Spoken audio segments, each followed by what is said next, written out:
Good afternoon. My name is James Fusco, and I will be reporting on the prejudice on African Americans in the United States throughout history, but more recently, as we all know. Specifically, a story produced, it was an article made by MSNnews.com.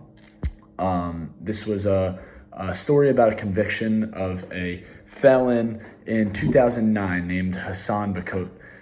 He was involved in robbery and a shooting that led to an eventual murder, and he was sentenced to death row in his trial.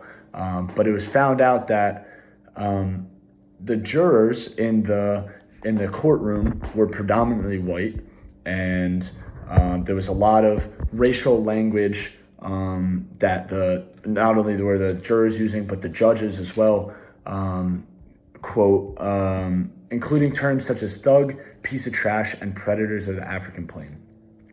So obviously this is a certain form of prejudice.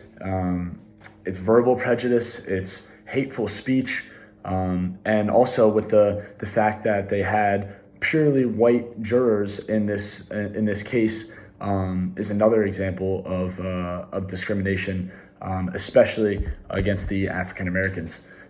So this trial actually, it was a couple months ago, resurfaced because the case was challenged under North Carolina's Racial Justice Act, also known as RJA.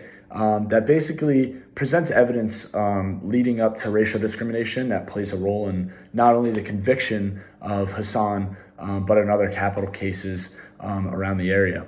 So this article is just a small microscopic example, and it really just shows that we've had things in the past that have defined our history, that have been hateful, discriminatory, prejudice against all different types of people.